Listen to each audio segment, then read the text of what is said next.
channel. Hello.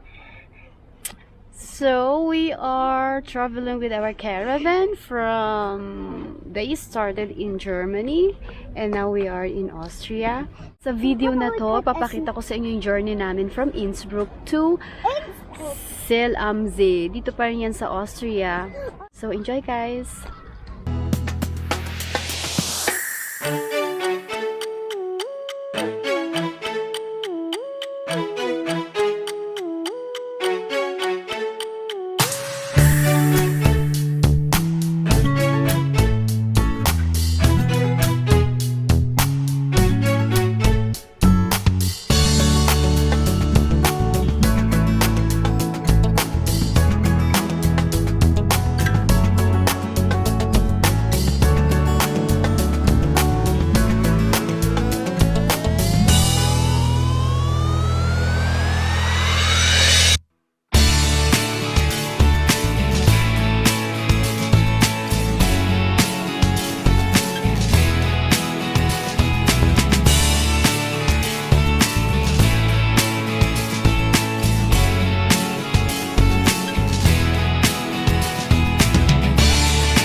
Welcome back to my channel. Andito kami sa Innsbruck, Austria. Dito sa Ambras Schloss.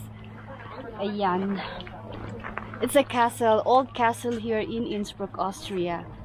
Hello, Johanna. Look here. We are on our way to Kitzbühel.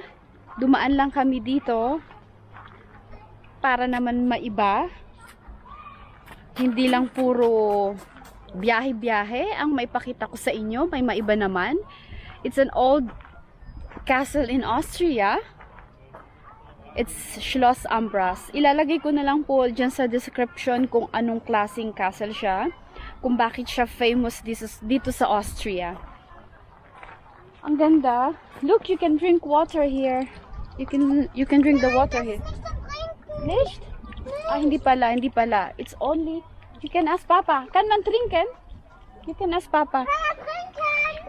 Because here in Austria, the water here is safe to drink. I lived here. Lagi kong sinasabi na tumira ako dito almost for 5 years. And the tap water is very safe here in Austria, lalo na doon sa kinirhan namin sa Zell. Das kann man trinken! So, sinasabi niya pwede raw yung inumin. So, you can drink that one. It's not, akala mo ano eh. Wenn jemand hierher kommt, dann trinkt es mal. Yan, makulit kong batuta. Ich bin nicht makulit, du bist makulit. You are makulit? Weil du bist zu aufgeregt hier rein. Sabi niya hindi daw siya makulit. Ako ang makulit.